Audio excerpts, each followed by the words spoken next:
Hey everybody, welcome to Geekoholics Anonymous, episode 194. I'm your host Rico, here with my co-host Dane Cody.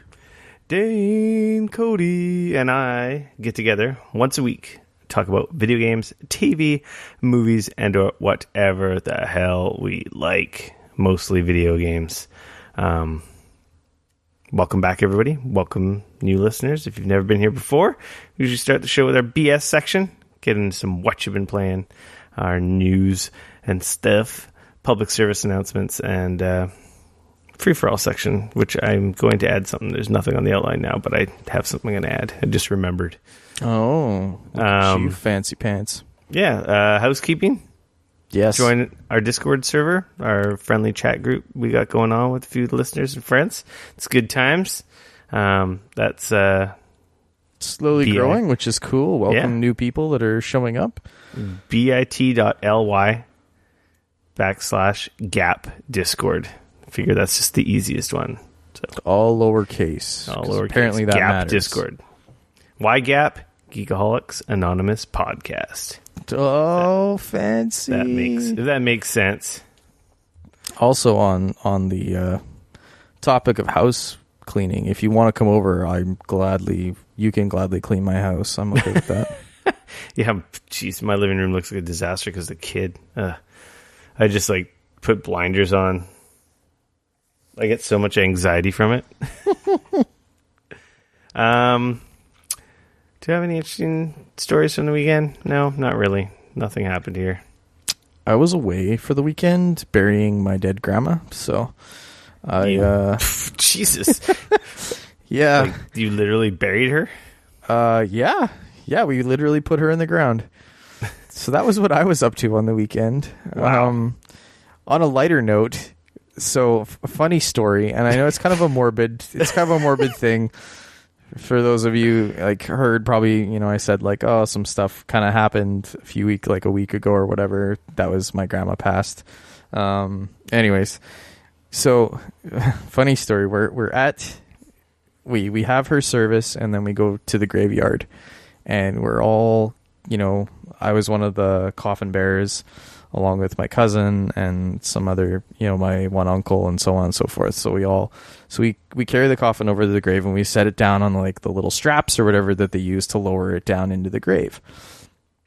And we're standing there, and my mom and my aunt and people are, saying their last words, and we're putting the flowers on the coffin and so on and so forth.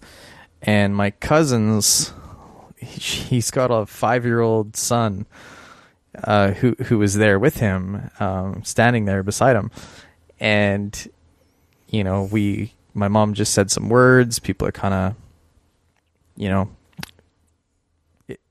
brushing their eyes because, of course, they were crying. Yeah. It's sad. And his little guy, who's 5 years old, points to the coffin, looks up at his uncle or his dad, and he points to the coffin and he says, "Dad," and he's like, "Yeah." He's like, "Is the grandma in the box? Is the grandma in the box?" It was just very just so random and just oh yeah, it was pretty funny. Just the grandma in the box.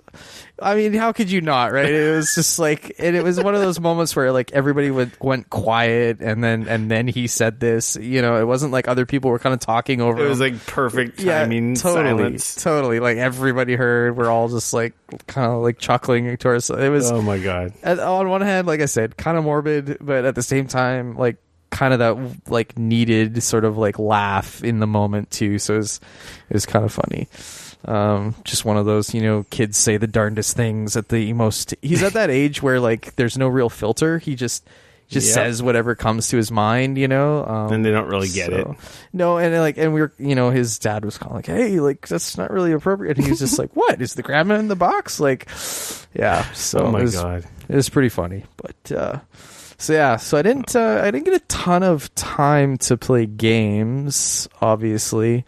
I was up at my dad's for a few days, which was cool. There was a photo I posted earlier in the weekend there. he had like several deer just like walking up to the like right up to the house. Like we're talking like 5 feet away. And they were just I saw that. eating the grass, and that was kind of cool. You're just like sitting there in the house, like on the chair, just like looking at a deer that you can almost reach out and touch.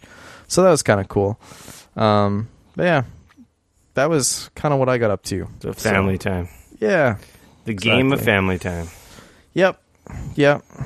I did manage to get back on Sunday as we slide into the what you've been playing, if you don't have anything cool to talk about. No, I played some Anthem. I came back and I managed to play a bit of that as well. This is now like post-patch, which I gotta say, holy shit, that patch sure did a lot of good. There's on definitely PC, some like, improvements to the load times. I couldn't believe how much they changed the load times. They even changed some of the honestly, interface surprisingly. stuff. Yeah, I did notice the mission select screen. I don't they know kind if that of made was some for changes. better or worse. Yeah, I'm kind of neither here nor there like about an it. improvement. It wasn't worse, but it wasn't like much better. Yeah, it was just different. Felt different. Yeah. That said, I did not have my audio cut out on me randomly. I also haven't had I haven't had it just crash randomly either, which is good. Yeah, So, it's funny. I had my first crash. Oh, there you go. So, never mind. Maybe I just didn't play it enough. Go ahead. Go ahead. No, you clearly had a thought there. I was going to say I ended up beating it, so... Yeah, I've heard the main story is not super long. I know I don't know what I'm at the moment. I don't have Origin up, but I'm like 17 hours or so into it. I think my character's level 18 or 19 right now. So I suspect I don't have too many main missions left. I think I was 23 when I beat it. Okay. I guess so, it just depends how much side stuff you do.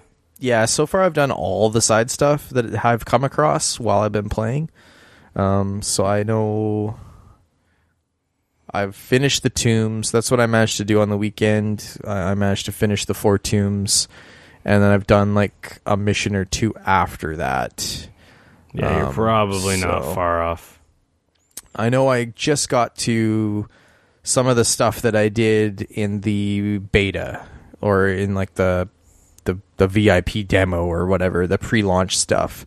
That mission with that one main character has now popped up for me. Yeah, that's now popped up for me. Mm-hmm. That one and the other mission that pops at kind of the same time. That's kind of where I'm at right now. I can choose to do one or the other.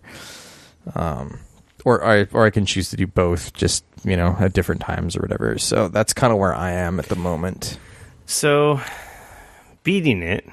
Mm-hmm. I don't want to go into spoiler territory.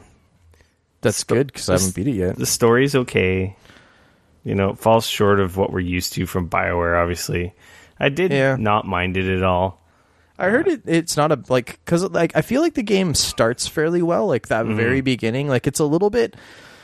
The one thing that the beginning I think didn't do a great job of was explaining why the freelancers kind of fall out of favor. Like outside of, because that's the thing, right? Like the game kind of happens like 2 years after the events at the very beginning. Mm-hmm. But I felt like after the events that I saw at the very beginning, they didn't do a great job of kind of explaining like, oh, wow, yeah, freelancers are kind of shitty. Like, we don't really like them anymore. Like, to me, that was the one thing that I kind of felt like they did. Yeah, it didn't really make sense. It's like they all fell out of favor just because they failed like a giant mission. Right. Like a whole mission went sideways and they all kind of got, like, you know what I mean? Like, that I thought was kind of odd. But that aside, like I thought that the actual like the playing of it and like the kind of the epicness of it was really cool, and it kind of definitely did sort of set me up for like I was kind of interested, if you will, in it like right off the bat, and I thought they did a good job of that. And I've heard, I mean, obviously I haven't beat it yet, but I've heard that they do a good job of kind of bookending, with a good like end. Yeah, like it's pretty good. It's satisfying, and there's definitely they do the Marvel thing, like post credit scenes, totally set up. Yeah. So I don't know if it's like set. It's clearly not set up for a sequel, so it must be set up for the ongoing future content. That's I wish I could talk about it because actually it's kind of neat, the little thing that happens at the end, in my opinion. But now I'm just at the end game, and all the end game is grind strongholds. Right, and they unlock a couple strongholds and missions you've done before. So there's 3 strongholds, which are there's 8 AKA dungeon / strikes or whatever, right? With big bosses, and you got to be more coordinated than the missions. The enemies are much tougher. It's where you get the best loot drops and stuff like that. But I just I don't know. The loot system's just not compelling, so it's just I don't really care to do it all again, over and over again. Like, I can't help but bring up the comparisons to like The Division or Destiny 2 or Destiny 1 even, because Destiny 1 had, people's memory isn't... I played 700, 800 hours of Destiny 1. People's memory of Destiny 1... I don't know. It's like people have like rewritten what Destiny 1 was.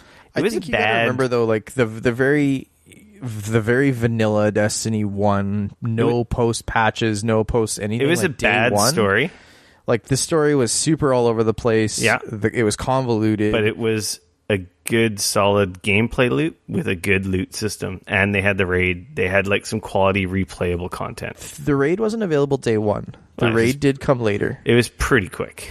That's what I'm saying, though. Like, this game has technically been out for a week now. 2 weeks. And they're already saying, well, technically, launch day, I'm air quoting here. I guess technically launch day a week was February 22nd, right? It just so happens that you and I both minus the were raid. EA Premier members, so we got it a week early, but technically it came out on Friday. The raid, there was 4 planets in Destiny, so 4 open areas to do missions and boss fights and little mini dungeons.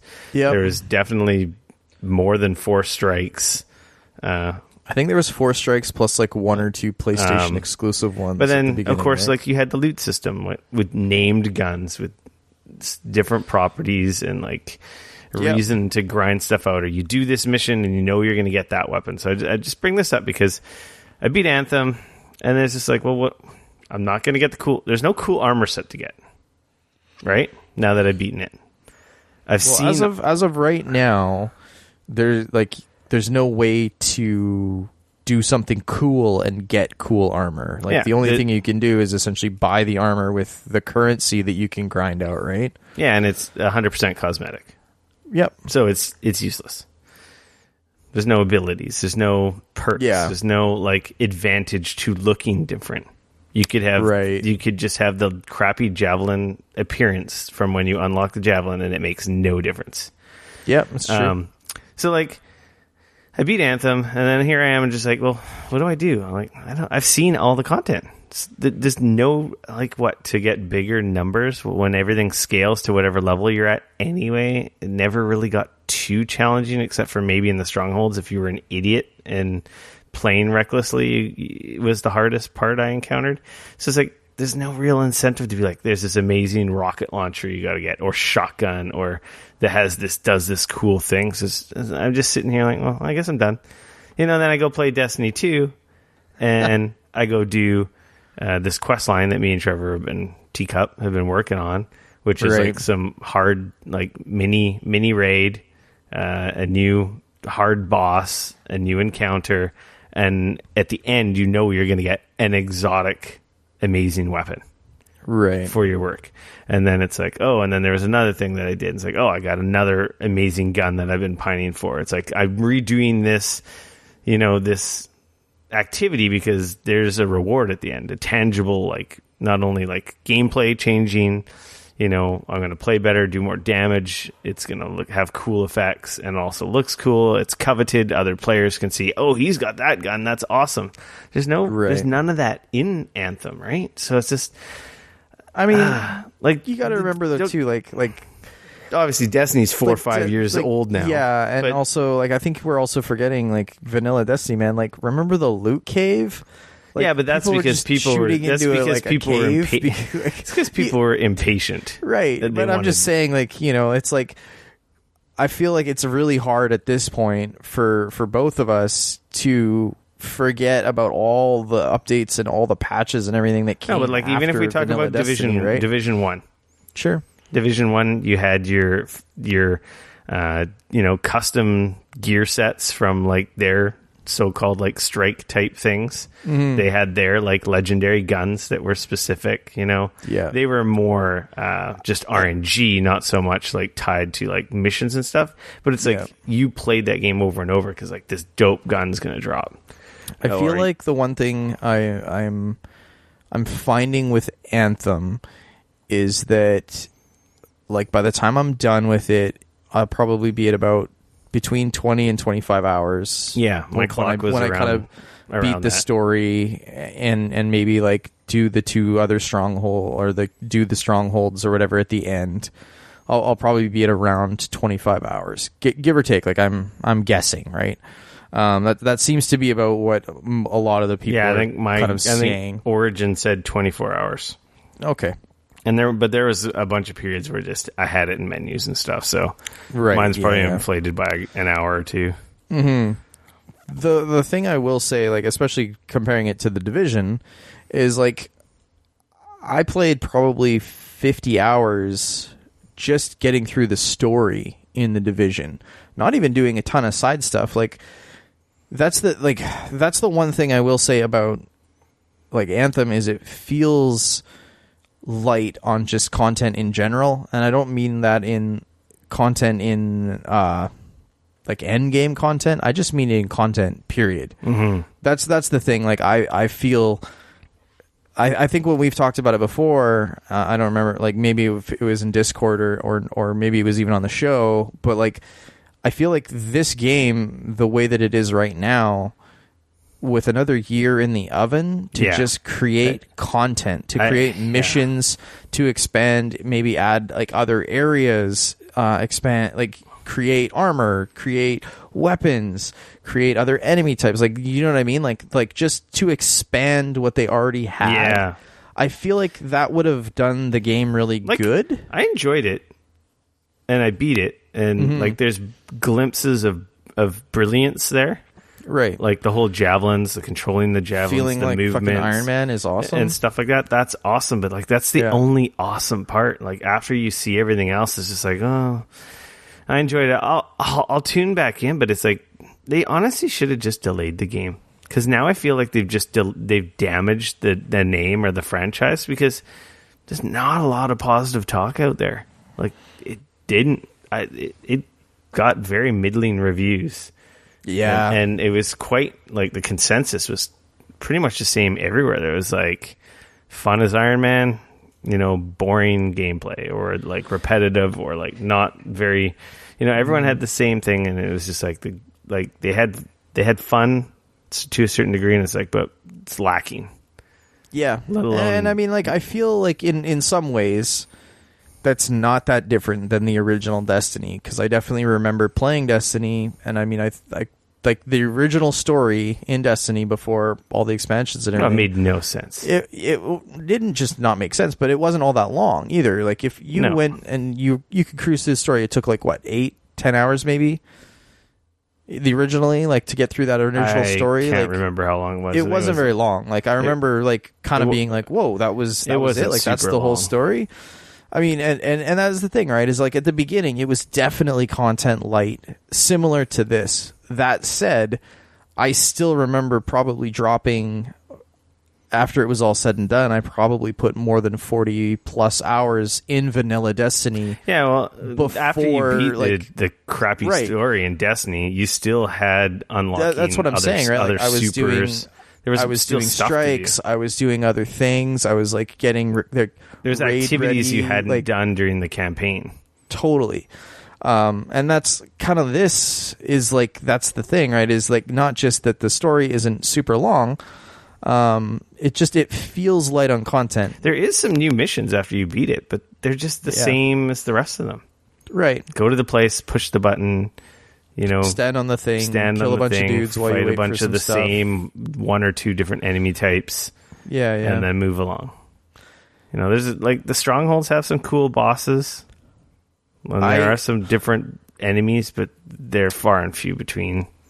I think this is cool, and I'm enjoying what I'm playing now, especially since they seem to be getting a handle. I say getting. They haven't got a handle, but they're getting a handle on the bugs.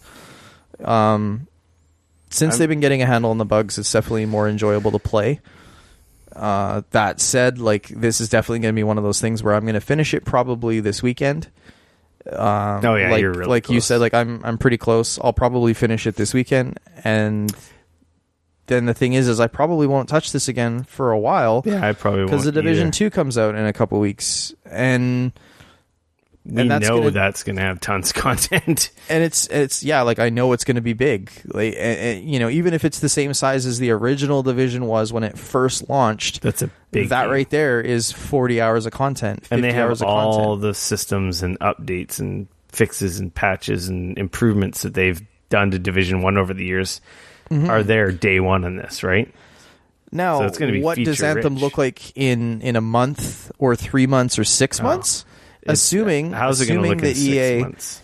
Assuming that EA lets BioWare do their thing. I've heard. See, that's the thing that I don't. That's why I wish they delayed it, because there is some things I really like about this game, but because of the middling reviews, apparently sales aren't that hot. It's already discounted. They have promised content and stuff like that, but the same kind of thing happened with Destiny. Okay, we got more stuff coming. This and that. Well, that more stuff took a year. Yeah. Right. So there was a period where we didn't play it for 6 to 10 months, right? Totally. And then the Taken King came out, and we all went, everything. "Oh my god, this is amazing!" Yeah, and this is the game they should have launched with. It's going to be really interesting to see if Anthem's going to have a Taken King moment.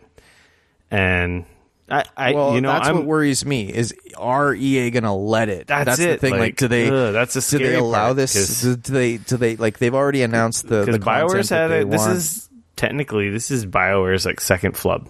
Andromeda bombed hard, and they more or less canceled all the DLC for Andromeda, and now this. So it's just is EA, especially with the shortcomings. Well, there's no shortcomings. Battlefront 2 sold tons, regardless of all the negative press it had. Yeah, but that was a dumpster fire in its own right. So it's I don't know. Maybe EA will just say, pull the plug, forget it, we're done. Or are they going to be no, we're going to let them fix it? They're still letting the Battlefield guys fix that. So yeah, we'll see. It'll be interesting. I'm rooting for them, but I'm also worried because it's freaking EA. I've seen so many things in this that feel like they have promise that I want to play more of. That's the weird thing. It's a little bit like that original Destiny. I still keep coming back to it right now. And again, that's whether or not that will change or end when I finally finish the story. I imagine it probably will. Yeah, but at least if I hear a month from now or 2 months from now, oh hey, we launched this thing and we have released this new missions and this new stuff, I'll definitely jump back in and play more of it, and I look forward to that. It's just I do feel like maybe they should have. Well, I don't feel like they maybe should have. They absolutely should have held off on this for a while. I think the biggest fault with this game is the loot system. It's just not that good. There's so many examples that they could have copied or borrowed from or been influenced. It's interesting. I can't remember. I was listening. I've been driving a lot for work, so I've been listening to a ton of different people and stuff. But somebody it's the Rebel FM guys. Anyways, the Rebel FM guys were talking, and he was explaining how there's kind of 2 different loot systems. There's the loot system in Diablo 3, where you're constantly getting new loot. It's constantly dropping, and it's slowly getting better and better. And it's just that constant flow of cool loot. Yeah, gratification. And you're like, oh man, and that's the Destiny style, right? You're always picking up new shit, and it's some of it's either the same, some of it's a little bit better, but there's always that that it's just that shiny little piece of candy, right over there. Exactly. And then there's the opposite. There's the other style of loot based game that's a lot more in MMO or World of Warcraft, for example, where it's like the carrot is always that piece of loot that's hard to get just out of reach, where it's supposed to be this like hard to get thing. Oh, I need to do this raid, and I need to do this. Destiny this does really that as well. It's got difficult the two thing. levels, right?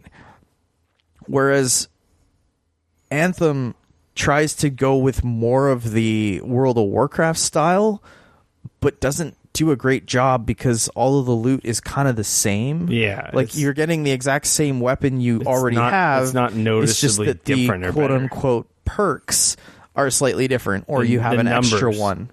Right. But the perks aren't noticeable. That's the thing. Like it's the stuff that the modifiers on these weapons are not noticeable. You're not picking it up and going like, "Oh man, this is so much better." This than one the last does like, "Oh, this thing feels awesome." This does like fire damage and it explodes when you shoot guys. Like, right. There's nothing unique about any of the weapons. They're all just guns, and they just, depending which one you have, the numbers are higher. But like, so yeah, you know, like in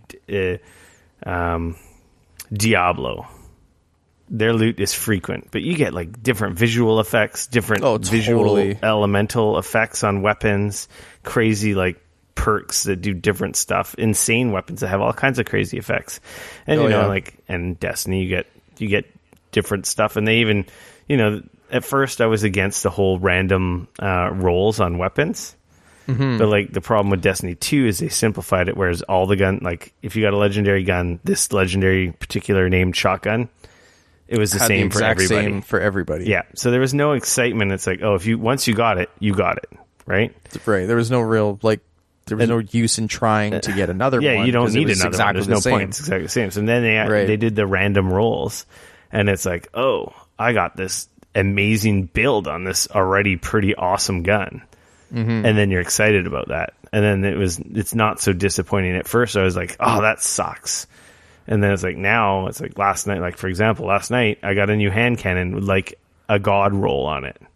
It even has like a different unique skin on it. That's pretty cool. Shader on it that I haven't seen before. Like, so it even had like amazing perks and stats, and I was like, holy crap, this gun is awesome. It was already good, the one I had before, but this one blows it out of the water.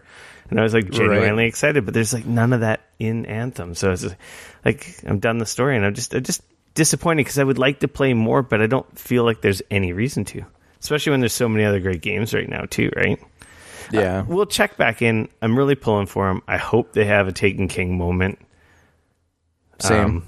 You know, if you got $20 burn a hole in your pocket, you can try it on PC. If you're on console, I'd say, you know what? You're probably better off waiting 2-3 months because it's probably going to be a better game. Yeah, or if you're playing on Xbox, if you're willing to grab EA access, you can do the 10-hour trial.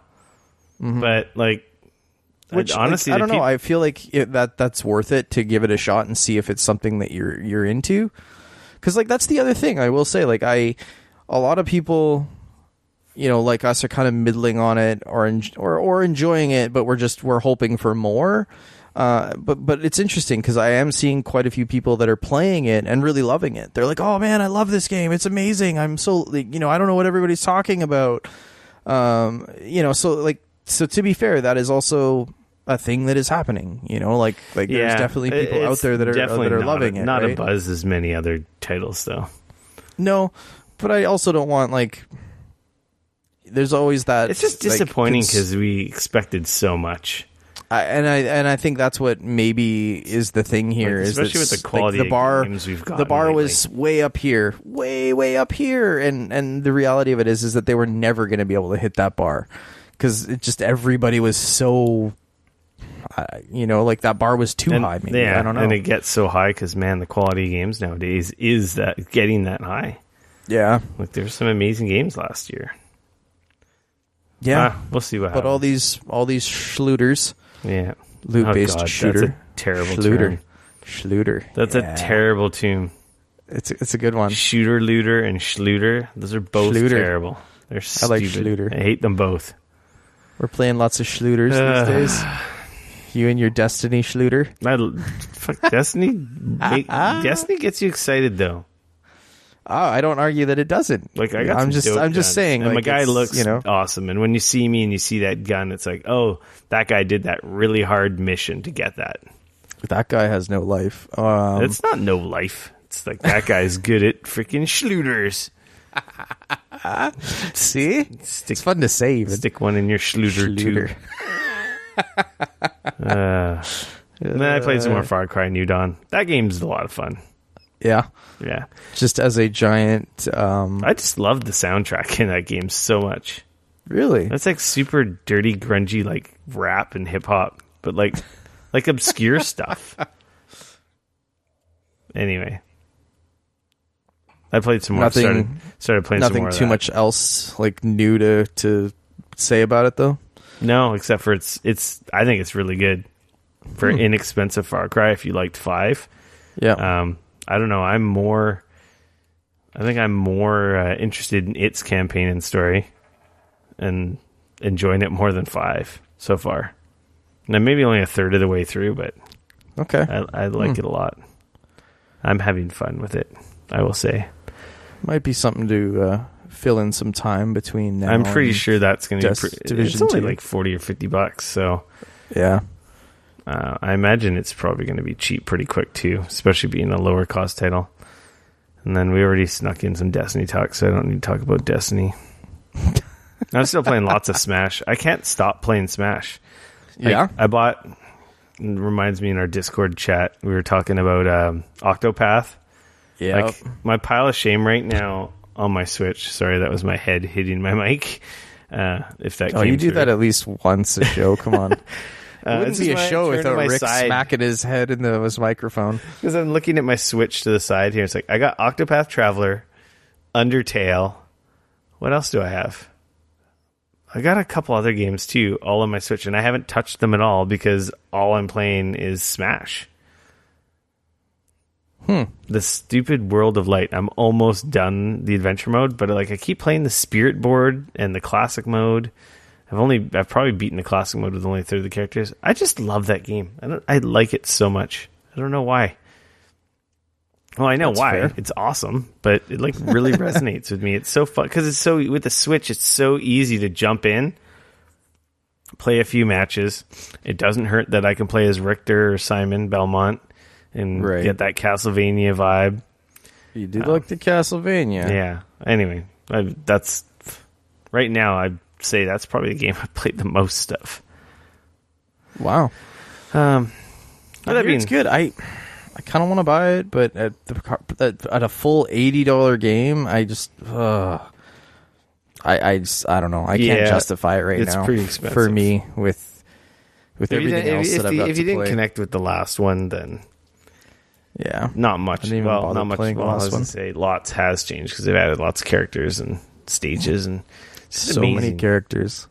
It's amazing all the stages and music. It's just every time I'm just always so happy beating up Nintendo mascots to amazing classic video game tracks on really cool video game stages of like all kinds of franchises.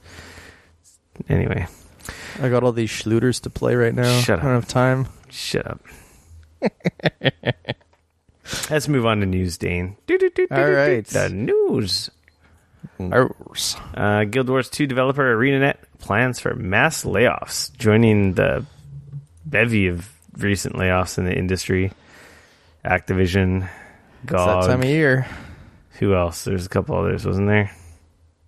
Anyway, ArenaNet, the developers of Guild Wars 2, announced. Well, they didn't even announce plans. Did they announce plans, or was this like? This story is old. They announced plans and they laid a bunch of people off. Yeah, well, they haven't laid anyone off yet. I read the update. That update was old, my friend. That update was from like the same day. Is it? So you'll notice this story is from the 21st. It's the 27th today. So after we recorded, there's already been an update. I didn't see the update. Yeah, I I'm trying to remember how many now. It was quite a few actually that ended up getting laid off. It was like they had the whole nonsense. Like 130 or something like that. Yeah, okay. Yeah. I mean, it's weird. This one's a bit odd to me because ArenaNet is the studio that made Guild Wars and Guild Wars 2 and the expansions and so on and so forth. The weird thing about all of that is, like, what are they working on? Are they working on a Guild Wars 3? They were working on another expansion? A mobile game that got canceled. So that's kind of the thing that I find interesting is, like, are they, you know what I mean? Like I know a bunch of these people, like they had a big expansion that launched in September of 2017. A year, I think. Yeah, sounds about right. For Guild Wars 2, which was like a big... So a year and a bit ago. Yeah. And then I know there was another like studio that was doing an MMO that NCSoft, which is the parent company, shut down after WildStar. That was Carbine Studios. But like... So like the weird thing about a lot of this is like NCSoft is clearly having some issues getting games out that are like selling and stuff. But like ArenaNet, like were all those people like are they no longer working on an expansion? Like, you know what I mean? Like, it's interesting to me, like, because I would have thought that they would have had at this point that you would have had kind of two teams, either one team working on new and additional content for the ongoing Guild Wars 2, or that team that's working on building Guild Wars 3, you know what I mean? And as well as a team that's working on sort of maintaining the game and just keeping that stuff going. So it's a weird thing that they would like, but I guess if they felt that they didn't need those people, like... Yeah, I think it's NCSoft as a whole has had some dips in their revenue stream, so this is a result of them making cuts to restructure. Yeah, because the numbers have dipped. I imagine it kind of makes sense because Guild Wars it was one of those buy it once and games as a service. Like, there's no subscription MMO, right? So Guild Wars 2, yes, was a buy it once game. There was a real money like storefront. So there was essentially like an auction house. There was an auction house that you could pay real money for stuff. Expansions.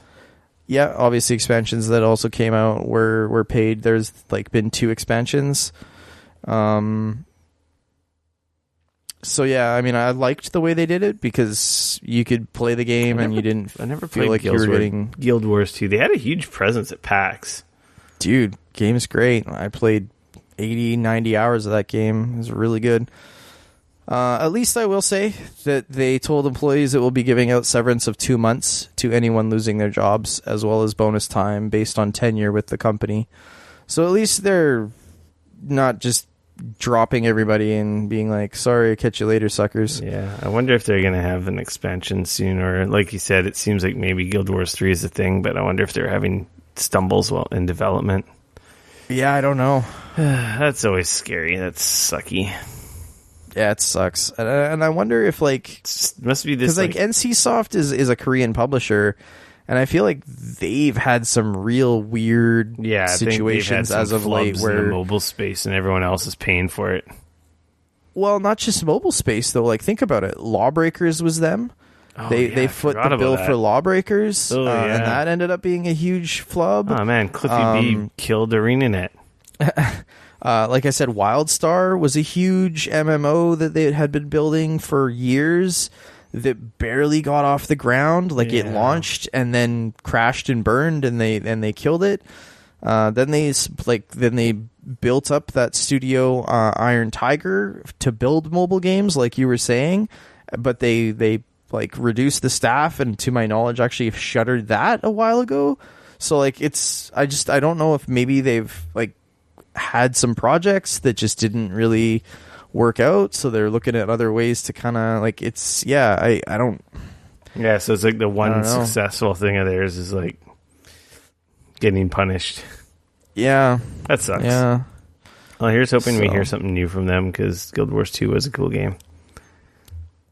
Yeah, I liked Guild Wars 2 a lot. But to be fair, it also took them years between Guild Wars 1 and 2 for obviously Guild Wars 2 to come out. Like, Guild Wars 1 ended, it had like 3 or 4 expansions, and then that studio went very silent for a long time.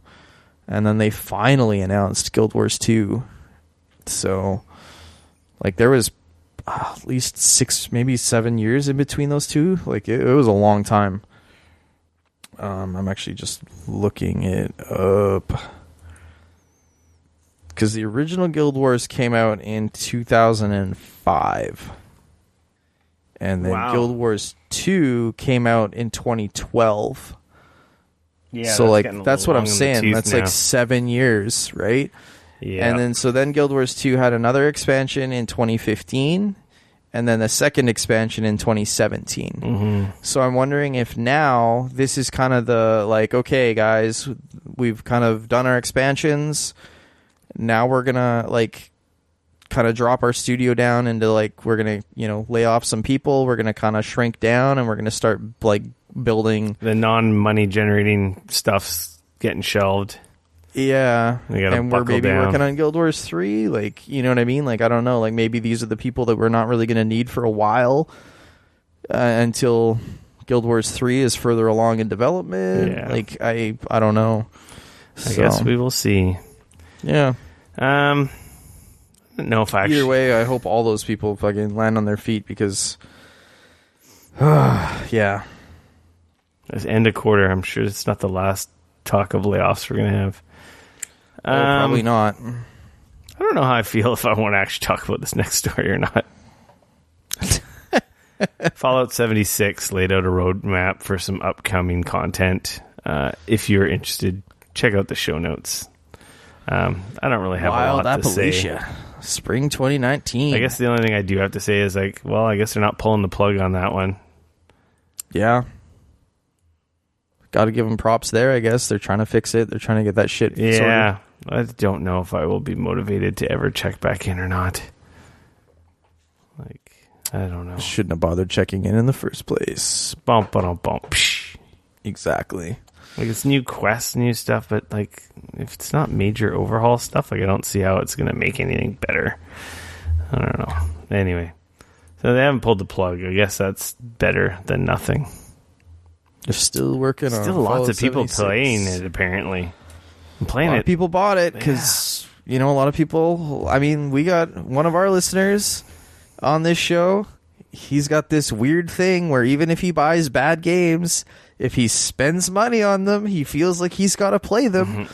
So it makes me wonder, like, how many people pre-ordered this and bought this, and they're like, well, shit, this game sucks, but I paid for it, and I'm damn well going to get my money's worth out of it, so... Yeah, I don't hate play things. There's too many good games to do that.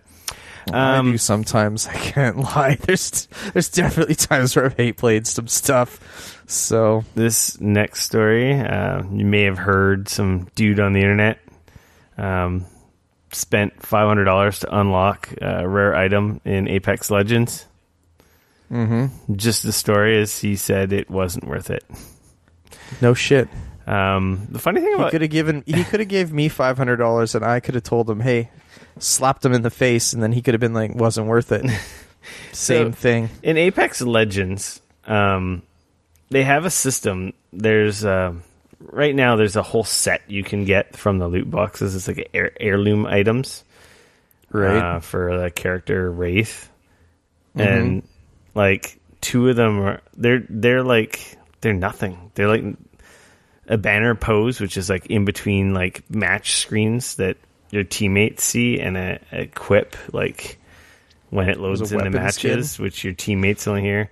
There is a weapon skin that if you were to execute someone in game would see, but really it's for your melee weapon. Yeah, it's really whatever. And then you get an intro quip. Yeah. So anyway, they do something in it like in 500 loot boxes. If it hasn't dropped, it's guaranteed to drop on the 500 loot box. Right. And so that, like, normally it has a less than 1% probability of it dropping. yeah, and if it hasn't dropped, it will drop guaranteed on the 500th loot box, which is something that, like, I've noticed a few mobile games doing, like Fire Emblem Heroes. It's like, if you haven't got a 5-star character in, like, can't remember what it was. I think it's maybe like 20. Maybe it's 20 pulls or something like that. It might be higher than that. You'll guarantee you're going to get a 5-star, which is cool, because it's like, hey, you might have bad luck with RNG, but if your luck is so bad, you're going to guaranteed get, a 5-star, right? So it's kind of neat in that effect. It's really bad that it's 500. And this guy figured a few of his friends had already gotten it, and I don't know if they got them through free or if they just spent some money. Right. And then he's like, well, it can't be. I have to get it before that. And then he just stuck to his guns and just kept going and going. And it ended up being that he went the whole mile. And was just like, just basically a demonstration of how stupid loot boxes are. Especially for items that are just stupid cosmetic items. They're dumb. They're so dumb. Loot boxes are fucking stupid, for lack of a better word. It's cool when you get the stuff for free, but don't ever buy this crap. Like, it doesn't do anything for you. It just don't do it. Don't. Mm-hmm. So, oh well, man, he learned a lesson. Well, and he shared his lesson, so that was the good thing. He's like, see, this is dumb. Hopefully, don't do it. That'll stop other people from sharing his lesson. He's like, don't be me. Don't spend $500 on bullshit in-game items that have no value ultimately. Yeah, no, especially cosmetic stuff. All video game DLC is pointless. Unless you really love a game and want to support, like, you just want to give more money because you really enjoyed the game. You got the game for free. You got the game on discount. Like, sure, there's nothing wrong buying the DLC or the season pass or whatever, but man, don't ever support a game through loot boxes. Support it through DLC and expansions. In my opinion, that's the better way of doing it. Buying loot boxes, just you're freaking signaling that their dirty tactics is okay. Mm-hmm. So, back to Anthem here. Bioware responds to claims that its stealth nerfed loot in Anthem's Day 1 patch. So Reddit was ablaze, and this is the exact shit you don't want happening in a game like this. Piss off your already diehard community by punishing them, by making them have to grind out more. This is one of those things, though, that because of a patch that they dropped earlier, it had artificially boosted it, and so they were actually dropping it back to the rate that it was supposed to be. Either way, it's that was like, that's a tough essentially bill. what they said is like, look, we fucked up and we put it back the way that it was supposed to be, and that was 10 hours later or whatever. Once we realized what the issue was, we put it back the way it was, and that's I feel like they've at least done a really good job of explaining, like, look, hey, like, this is what happened, this is what we put shit back the way it was supposed to be. And at least they were out there and just being honest about it. It wasn't there, and they were very transparent about it. That's the thing, though. It's like, you can't do that. That makes people very upset. People need to chill the fuck out and get lives. That's all I'm gonna have to say about that. They do, but at the same time, it's like when people are looking for a reason to play your game, and then you make it harder, that really pisses people off. It's a video game. It is a video game. But man, that was an unfortunate oops. Not as bad as the next unfortunate oops in our timeline. Let me tell you. Holy cow. So, where do we even begin with this THQ Nordic story? I don't know. Apparently, fuck? Apparently, this happened. THQ Nordic PR did an AMA on 8chan. I've never heard of 8chan until this story. Are you serious? I've heard of 4chan. Okay. 8chan is like 8chan came out of 4chan because people felt that 4chan was too safe. Exactly. It was censoring them too much. It was too not the Wild West. So 8chan has gotten to a point now where it's just a nuclear wasteland of horrible bullshit that Google refuses to add them in the search engine now. That's how bad 8chan has become. It's like 4chan, like so much worse. There has been child pornography that's been on there. There has been white supremacy. There has been racism. There has been Nazis. Like, it has been all the bad shit that you don't want anybody having access to or dealing with anything. And that's been on 8chan. And like I said, unfortunately, it has gotten so bad in the past that it has literally been delisted from Google. If you type into Google 8chan, they will not bring it up for you to direct you there. You have to go there specifically. That's like how much of a dumpster fire 8chan is. So for THQ Nordic to just be like, oh yeah, we're going to do an AMA on 8chan to begin with is like, what the fuck are you even thinking? And we have no idea why. Come join us. That was the tweet. What, like, yeah. Oh man, it's just, yes. Oh my gosh. And then, so this whole thing started and people actually thought that their account may have gotten hacked and that this was like a joke by hackers. And even the initial responses from THQ Nordic on 8chan, people were like really scratching their head going like, wait a second, this has got to be a joke, right? There's no way THQ Nordic is actually replying with replies like this. So like, for example, one 8chan user asked Brock, who is the marketing director for THQ Nordic, PR Philip Brock. Marketing director. Yeah. So somebody asked him, where was this here? Hold on. I'm trying to find the... So one 8chan user asked him about lolies, referring to drawn images of sexualized children. Accompanied the post was an illustration of two girls having their breasts touched by an adult man. And he said where... The actual reply was he asked the question of where's the big-titted lolies at? And the reply that this individual from THQ Nordic PR said was, "You already got them, we'd say." And it's like, and then another user said, "Please don't censor any games or appeal to the social justice crowd." To which THQ Nordic PR then replied, "Thanks. We'll try to stay that way." Like, what the fuck? So like I said, this whole thing started off and enough people actually thought, due to the responses and where this was all happening, that this was a hack, like that THQ Nordic got hacked and that this was a thing that was happening. And then people started realizing like that, no, this was real, and it just turned into it was already a dumpster fire. It just like continued to spiral in, and like it, oh my gosh. And then he like so then of course everybody reached out to them going like, what the fuck are you doing? Couple hours later, and they replied with, "The opportunity was here and we took it. We got approached in a very friendly and polite manner and were assured said person," shout out to Mark apparently, "will take care of the nasty stuff." So here we are. And so they continued with the AMA. Like, what the heck?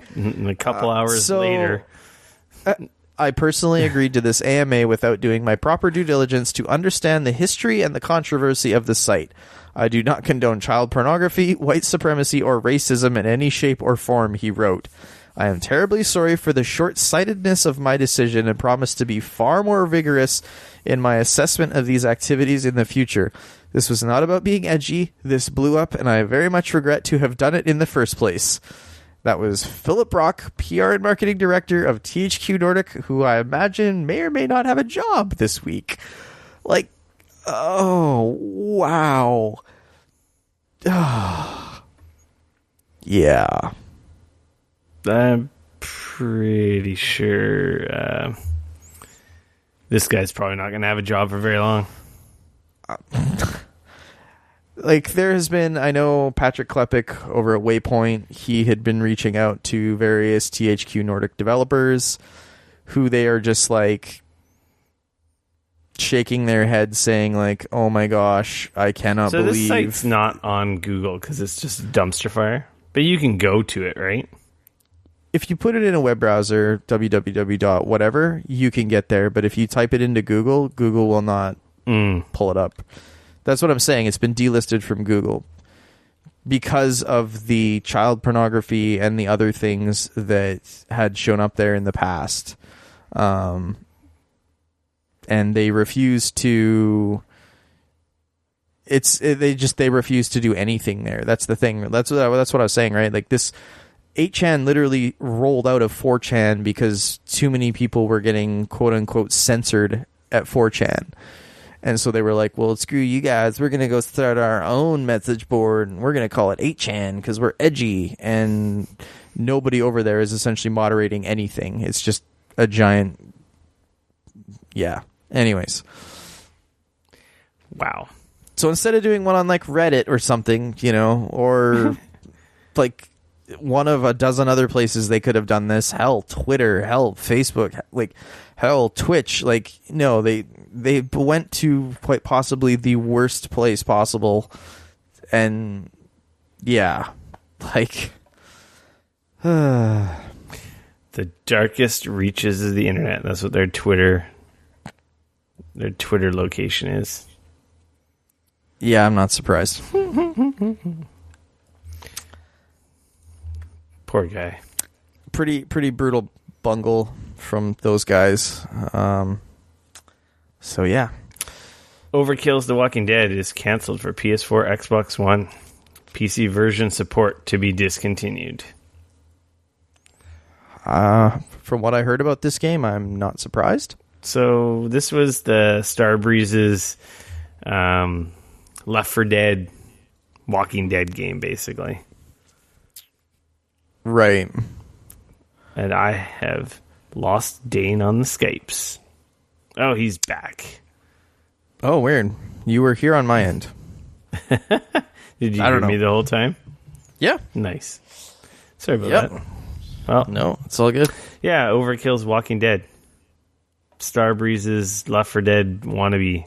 Came out on PC with very little fanfare.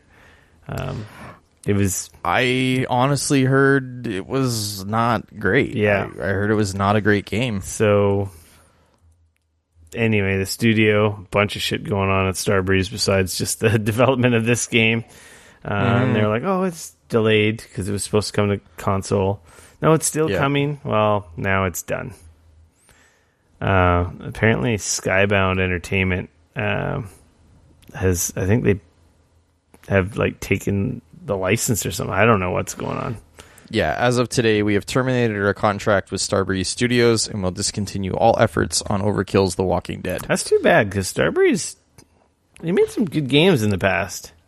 There was a time when Starbreeze made some of the best games you could play. That's just... that's what I hate about video game development, because it's so goddamn expensive and risky. Well, the other thing is, unfortunately, all the people that made all those awesome games is no longer there anyways. True. So Starbreeze is really just Starbreeze in name alone. Probably doesn't help that Walking Dead, people have Walking Dead fatigue. So, well, for example, the Wolfenstein games that everybody is currently playing and loving, those are made by all the people that made the Escape from Butcher Bay for Xbox from Starbreeze. Those are all the ex-Starbreeze people that left there and started that studio. Yeah. Which is now doing the Wolfenstein games. The Escape from Butcher Bay. Like that original Riddick game for Xbox and PC was amazing. Especially for the time. I don't know how well it holds up now, but at the time that game was incredible. So like when people think about Starbreeze, they think about that studio building those games, and like I said, like a lot of those people left years ago to build other games. So like I don't know, when we think back of like Starbreeze and some of the cool shit that they've made, I don't know how many of the people that made the stuff that we love from them are even there anymore. Yeah, true story. And that right there is one of the biggest frustrations that I have with video game development. Like you think about, I mean, for example, Rare. Some of the greatest games of my lifetime growing up were made by Rare. And yet they're still around, they're still a studio, but how many of the people that made any of those incredible games is there anymore? Right? So yeah. Yeah, so it looks like a lot of the people that we think of as making the great games from Starbreeze, which was like the Chronicles of Riddick, and those games, they left after Syndicate ended up, which is brutal because Syndicate's a great game, didn't sell well though, and so a lot of those people actually left and went to Machine Games, which was actually established by the people that founded Starbreeze. So since then, though, of course, they've gone on to make Payday 2. They developed some smaller titles, Brothers, A Tale of Two Sons. That was published by them. And then, of course, they purchased Overkill Software, which is, hence Overkill's The Walking Dead. But yeah, unfortunately, that whole thing is like turning into a bit of a dumpster fire now. So Starbreeze, I mean, is kind of turning into a bit of a dumpster fire. So yeah, that's unfortunate. Huge bummer. Yeah, exactly. They had some good games in the past. Mm-hmm. Moving along, Nintendo news. The Reginator is retiring. He will be replaced. Sad, man. He will be replaced by Bowser.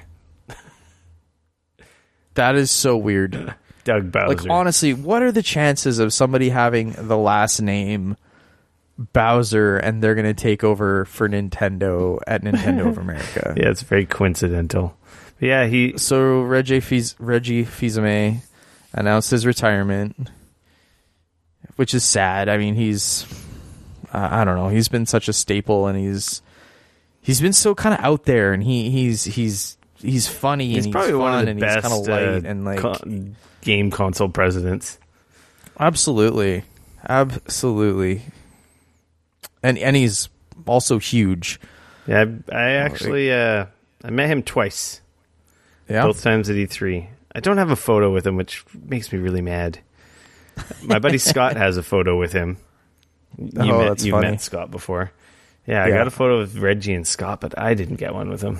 I think he's holding up the Game Boy Advance. It was like an early E3. He's a cool dude. It's definitely the end of an era for Nintendo.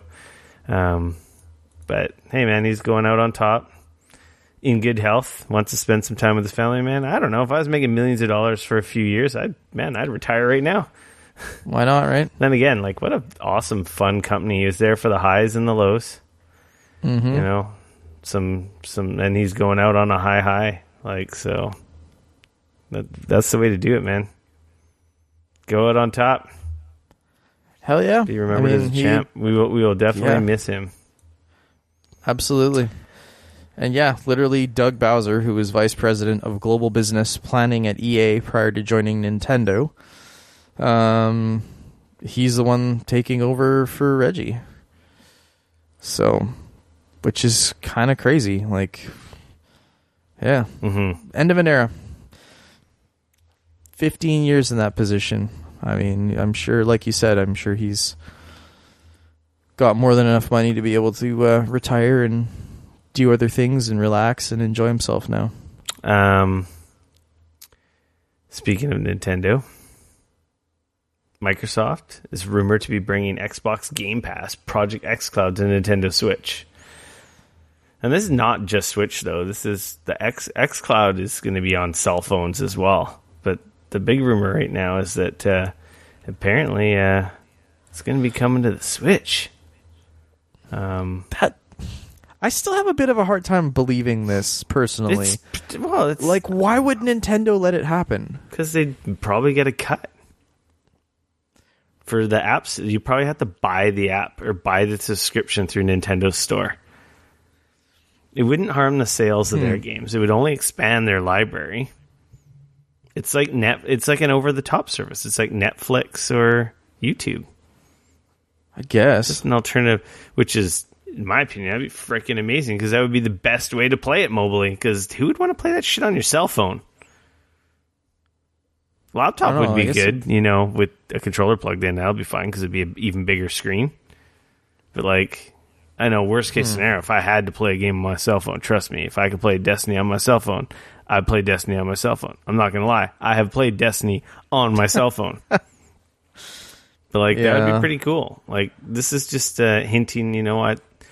We're in a really interesting spot right now. We got Microsoft, we got Google, we got Nvidia. We got these guys making these big cloud stream.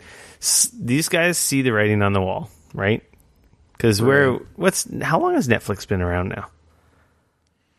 now? The streaming only Netflix, or we will mail you a DVD in the streaming mail Netflix. A few years now, right? Yeah, it's been a few years. I don't want to go Netflix.com. I want to see the wiki, stupid internet. Because the thing is these guys understand, consoles are great, hardware is great, but development costs are gigantic, risk is gigantic, investment is gigantic. If we could just get on this trend of streaming, it's not there yet, but it's going to be there eventually as the internet gets better and the technology gets better. You want to be the Netflix, because Netflix is the biggest freaking thing out there right now.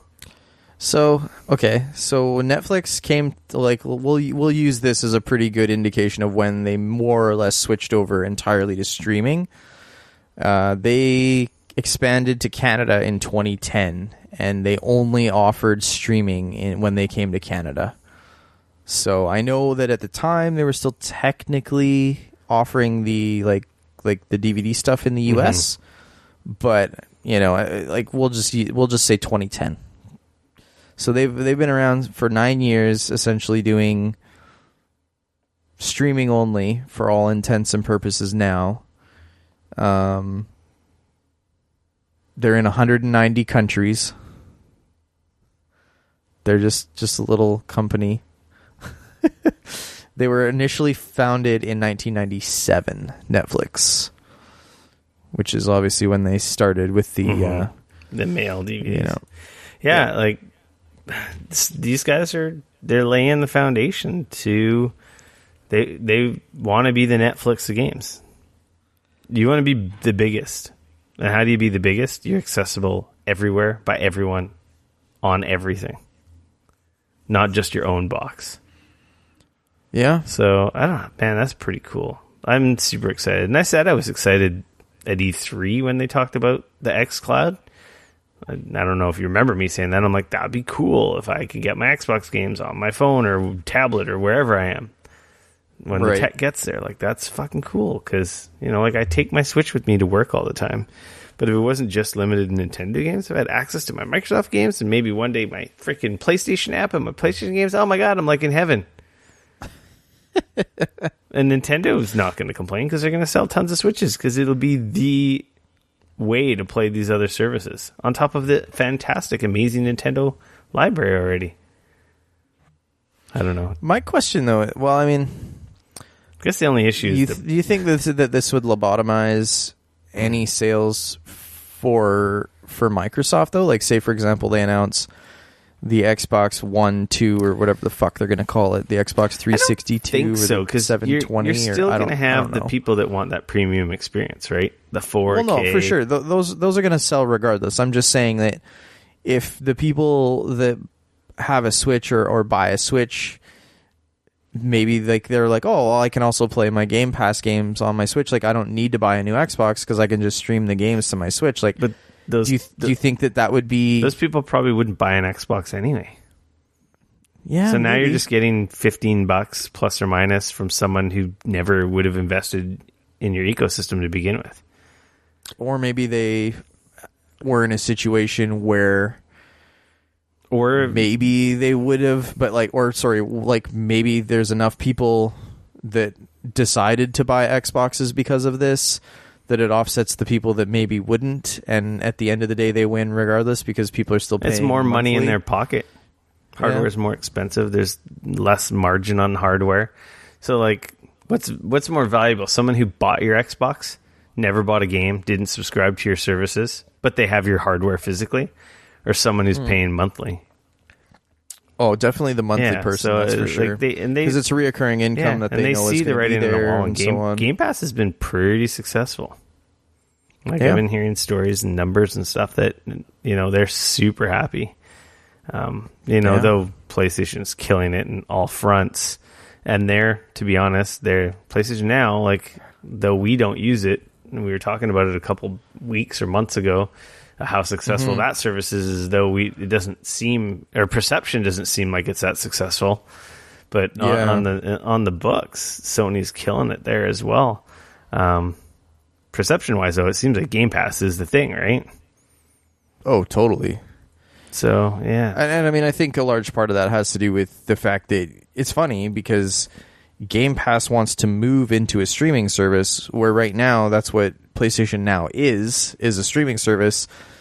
But it's funny because the PlayStation Now service has started offering downloads. Yeah, they want to do the downloads. Well, so it's kind of funny. It's like Game Pass has, they want the thing that PlayStation Now has, and PlayStation Now wants the thing that Xbox has. Like, it's this weird. The grass, I guess, is always greener on the other side of the fence. Yeah, so it's like they're planning to bring their Xbox Game Pass and xCloud services. So apparently, you might be able to play some of these games locally on the Switch. No, because I'm thinking that their service is their streaming service. Yeah, that's weird. I don't think that it's Game Pass via xCloud. Yes, exactly. Oh, well, GDC. I mean, maybe some Google of the smaller games that they know will run. I think Microsoft probably has a talk at GDC. Well, I know Google has a talk at GDC this year, which is interesting. E3 is not far. No. This years flying by. There's going to be more to this story soon enough. There was a Nintendo Direct this morning, specifically a Pokemon Direct. And Nintendo unveiled the new Pokemon Sword and Shield for Switch, which will be coming out late 2019. They unveiled the new starter Pokemon, the new region, and it looks amazing. So this is the Gen 8 proper Pokemon on Switch. I will say the starter Pokemon look pretty rad. Sobel, that's clearly the winner here. They're a pretty good starting group, I'd say. I don't care for the grass monkey that much, but the bunny and the tadpole thing, tadpole squirrel, water squirrel, I don't know. Yeah, is that what he looks like? He kind of looks like a water squirrel.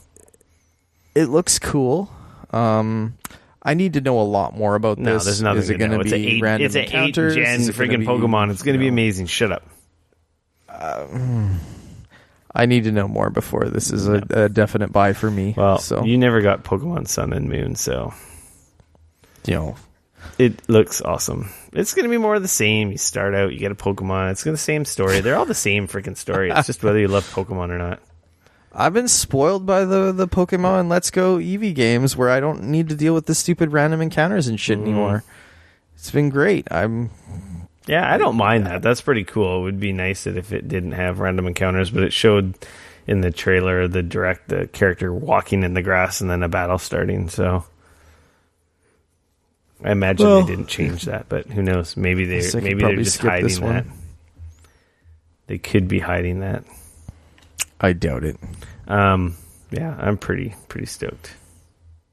That was a nice surprise. Pleasant surprise. Like, I would have thought they would have saved that for like E3 or something. But today is Pokemon Day. Pokemon, came out? Is it the 30th year? No, 20th anniversary of Pokemon, I believe. So it is. Oh man, yeah, it's been around for a long time. It was 99? Yeah, actually, you know what? This might be their 20 years. I don't know. You might actually be right. Today's Pokemon Day, and it's a pretty big celebration. So that's why this Direct came out. There's like events going on in Pokemon Go as well. Oh no, it's created in 95. 95. So okay. But I'm wondering if the show or the games, it might be the 20 game released years for in the 96 here. Yeah, I was gonna say they had their 20 years already. So the biggest property in the world, Pokemon. It's pretty awesome. I'm really glad they have highest. It is now the highest grossing media franchise of all time. I'm scared that one day they're going to make Pokemon Amiibo. They already do. If they were smart, they would have made that game already. Who knows? Maybe that might be a feature of the next. They would have had 100 Pokemon Amiibo, and there you go. That's how it would have been Skylanders, but with fucking Pokemon instead. How about the Pokemon Battle Royale? There you go. That's a dumb idea. They should not. That is an amazing idea. I'm so done. I'm already done with the Battle Royales, and it's only been a year and a half. I keep telling you, shut up. Although Apex Legends was pretty good, so. Moving along. Xbox news. Another rumor. We're a rumor season right now. Oh, Next-gen Xbox Lockhart and Anaconda to be revealed at E3, release 2020. It seems like a long ways away that they would release or unveil at E3. They talked about the Xbox last year. I wouldn't think they would reveal it this year, but I guess with them being in third place, technically, I don't know if they're really in third place, but the Switch is gonna pass the Xbox. I mean, they're in second place clearly right now. The way that the Switch is selling, they'll definitely be in third place by the end of the year. But I don't know. I felt like it would have been next year reveal and release. So this year reveal and next year release. The downside to see this is that they lose. Like the one thing besides services and support and awesome decisions Xbox is doing right now, and having some of the superior versions of games clearly on the One X, is that they have the power advantage because they came out after the Pro, the PS4 Pro. So if they show their hand now, and I feel like they're going to get, the PS5 is going to, leapfrog whatever they end up doing. Because that would seem like the obvious move. If I was Sony, that's what I would fucking do. Because Sony is in no rush with the giant amount of sales that they're making on games and consoles. If they could extend this generation as long as possible, it's only cash money for Sony, right? I think... But clearly it is time. It just seems... And I think when you've got other developers developing games... And I think the other thing is that I think that Sony wants to hit that $400 mark again with the PS5. That's the rumor that I'm hearing, is that Sony is that's their goal, is to hit $400 for the PS5. Same as they did with the PS4. These specs are just freaking crazy. Do you look at these? Well, so I'm looking at the specs right now. So the leaked specs supposedly. I'll run you guys through this. So the Xbox Lockhart specs, they're saying, is going to be a custom 8-core Zen 2. So they're saying it's an AMD processor. It's going to be a Zen 2 processor, 8-core, 16 threads. Then they're saying it's going to be a custom Navi based GPU with 4+ teraflops. They're saying it's going to have 12 gigs of DDR6 RAM, GDDR6 RAM. And they're saying that it's going to have a 1 terabyte NVMe with possibly 1+ gigabyte SSD hard drive. So essentially they're saying it's going to have probably solid state storage. Then they're saying that the Xbox Anaconda specs, it looks like will have the same CPU. So custom Zen 2 8-core 16-thread processor with a custom Navi they're saying 12 plus teraflops GPU of GPU speed, which that to me seems awfully high. That's starting to push into like Vega 64. I think if memory serves, that the RTX 2080 has about 13 teraflops of performance. Yeah, and that's so I have a hard time believing super expensive card. That's $1,000 video card. So I have a hard time. Like, so we'll see. The 1 terabyte NVMe just raises flags for me. I'm like, what? That would be super expensive. No, the prices have come down so much on those. They have. And I mean, if you're buying them in bulk and et cetera, like, you know, you got to think like, and then they're saying 16 gigs of GDDR6. Now, the thing about all of these specs is like, don't get me wrong, like that would be a monster of a computer, never mind a console. But the thing there is like, I know GDDR6 memory is very expensive right now, and also hard to come by because that's what's in the new RTX, the new NVIDIA RTX video cards. So I know that one, memory is hard to come by, and two, it's quite a bit more expensive than, say, GDDR5. So right there, putting 16 gigs of that in there is going to be quite pricey. The 8-core, 16-thread Zen 2 processor, that I think is possibly doable.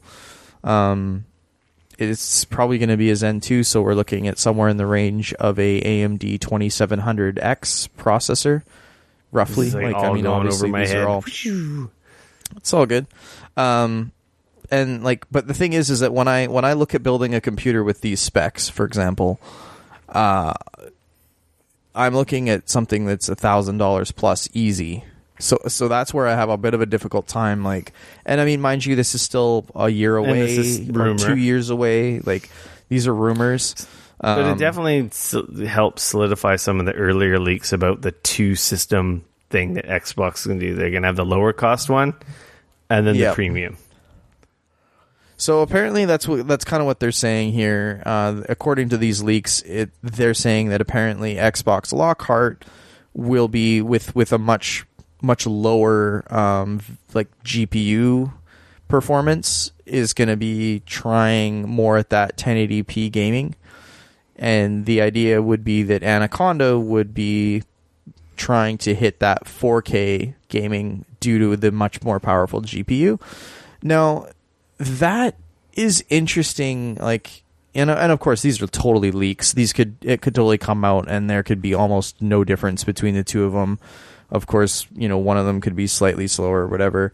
But this, I think, would be the first time outside of, like, okay, so the last generation, the Xbox One and the PlayStation 5 came out, and they both launched with, like, slightly lower memory or like, hard drive space or whatever.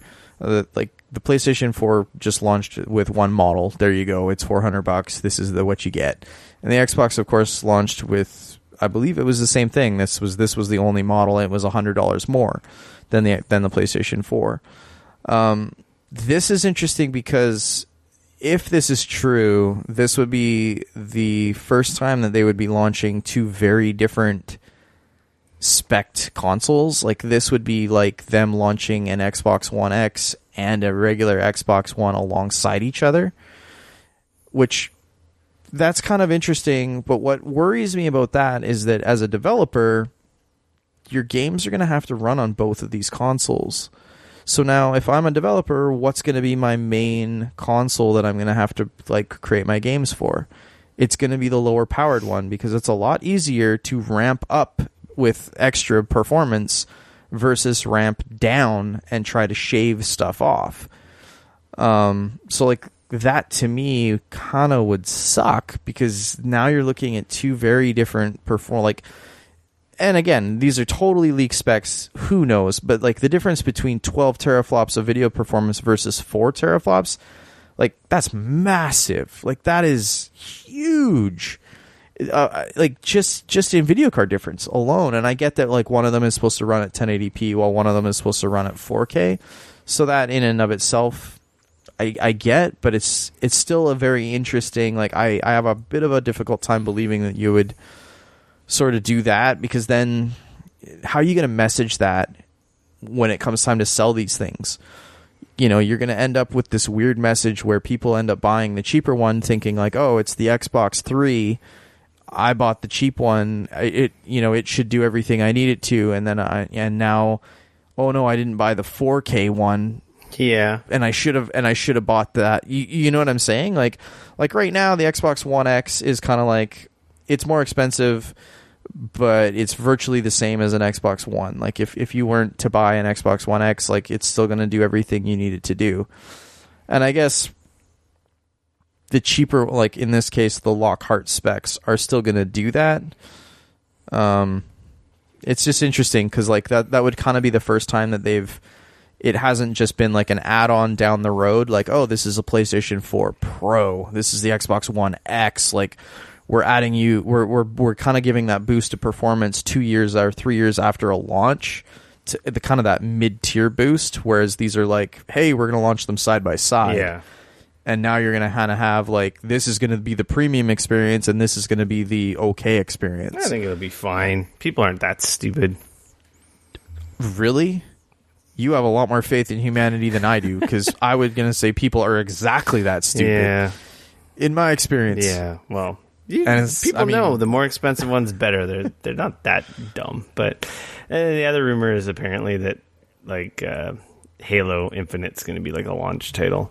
It'll be interesting to see what happens. That wouldn't be surprised. It'll be interesting to see what happens at E3 if like, I feel like it'll be too soon, but to be honest, I don't think they have anything besides Halo. All those studio purchases, it's too early for any of that fruit to have like, produced.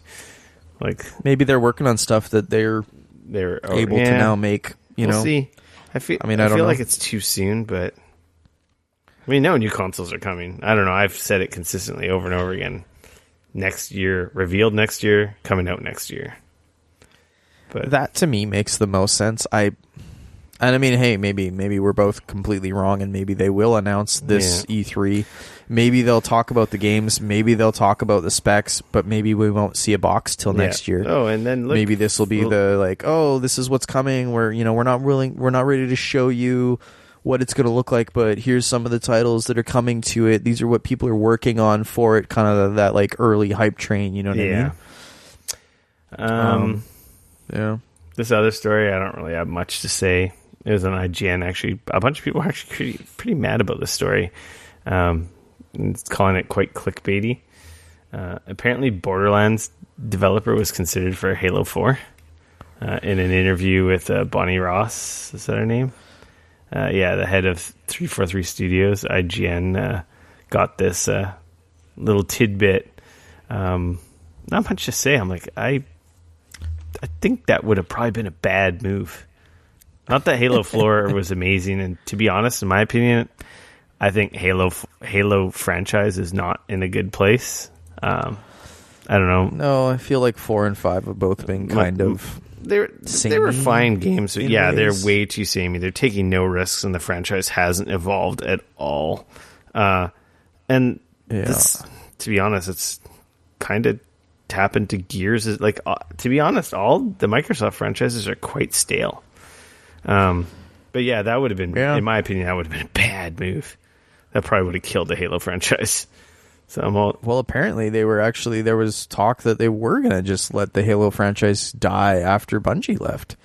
That was one of the options they looked at. They looked at possibly like when Bungie left, too much they were money. like, ultimately, obviously that was, and it was also in a weird way, that's kind of the face of the Xbox. I think that's brand, where she came in. Bonnie was like, no, we can't let this go. This is a fucking cash cow. Like you said, I don't know how you feel about 4 and 5 and where they're headed. I kind of would have liked Halo 3 to have been the end of the Master Chief story. I really hope they would have kind of went. The thing with Halo is like, I've never been the biggest Halo game guy. The first Halo game I thought was meh, whatever. I actually skipped Halo 2. I never played it. Halo 3, I played a bunch. The co-op I did enjoy it. Was like fantastic. Halo 3 I enjoyed. It was short, but it was fun, especially like we've said before, playing co-op is always better. Like I definitely enjoyed that game, and the multiplayer in it was good.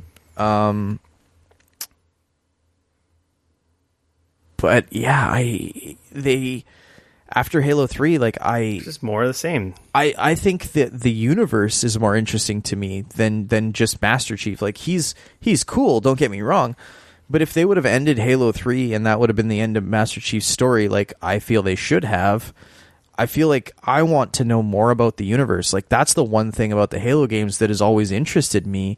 It's always been the expanded universe, like that world, and like what are the other two stuff games? Is all Reach, super cool. And what's the other one? ODST. Yeah, ODST. I never played ODST. Actually, ODST. That's probably my favorite Halo game. There's a very different game, and that's the one that teased Destiny. That was probably my favorite Halo game. There's Destiny Easter eggs in ODST. I think didn't they make that one part of the Master Chief collection?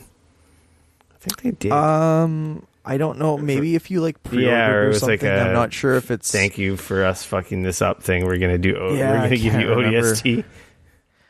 Yeah, I really like the Halo games. It's just by 4 and 5, it was just the same stuff.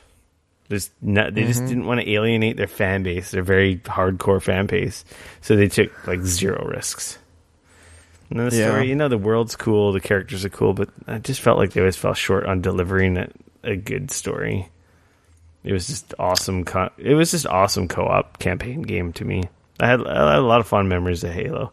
I remember my buddy bought Halo, and I was height of PlayStation 2 when the Xbox came out. And it's like, Microsoft console, Microsoft Windows sucks, Microsoft sucks. And my buddy's like, oh, dude, I got the Xbox. And I go over to his place, and he's like playing Halo. And I literally turned around, walked out the door, and went and bought an Xbox. Wow. I was like, oh my God, this is amazing. Yeah, no, seriously. I played the original Halo on PC, and I was like, yeah, this is fine. I'm going to go play Battlefield 1942 on PC, and like, yeah. Anyways, that's it for news, Dane. Let's get into our public service announcements. Yay! PlayStation Plus free games for March were announced. The whole 2 of them. Well, yeah, because they announced like no more. PS3 they did announce that the Vita and the PS3 games are no longer a thing. Call of Duty Modern Warfare Remastered, which is actually quite a doozy. That's a pretty good game. And The Witness, like one of the best Call of Duty games. And The Witness is supposed to be alright. I think I own The Witness on. This will be 3 systems now, and I have never played it. I don't care for puzzle games though.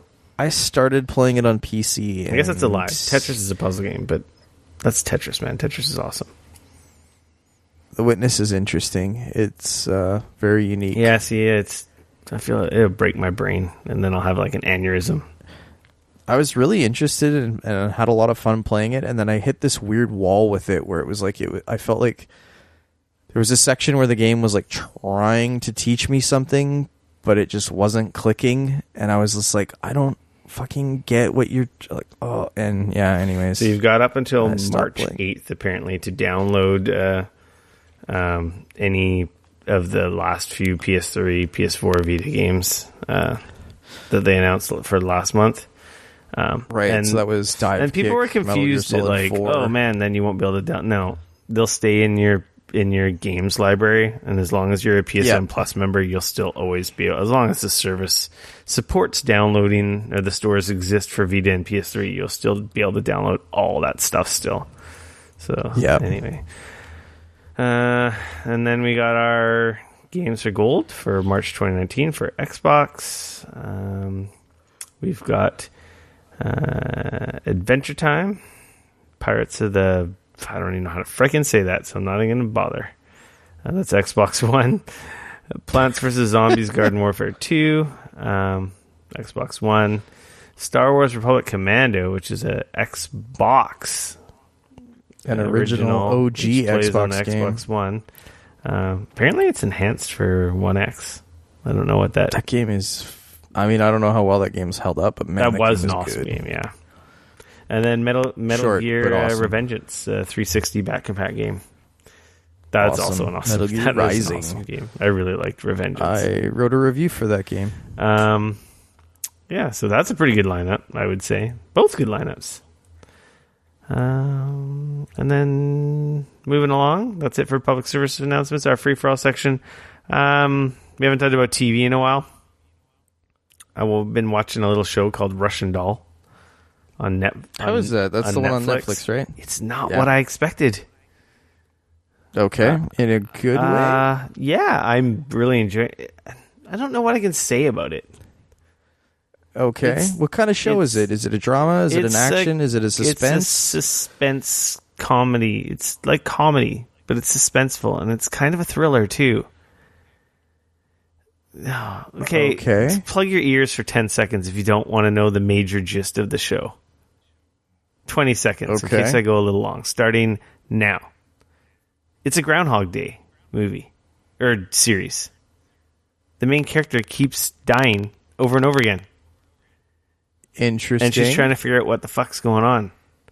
But this sounds it's kind of neat. At first I was like, what the fuck is this show? Like, I don't know what this is.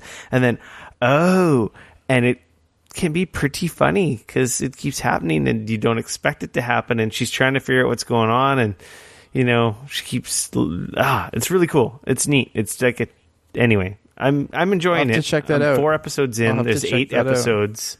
The main character actress is, what's her name? She's like the hardcore chick from American Pie. Natasha Lyonne. Hardcore chick from American You know, Pie. like the raspy, smoking, like bitchy kind of chick, like from American Pie. She wasn't one of the hot girlfriendy ones. Oh, like the friend. Yeah, the friend one, but she was like, you know. Oh, yeah. Okay, I know who you're talking about. It's a neat flick. It's pretty interesting. She played like Tara Reid's like best friend or whatever in the show. It's interesting.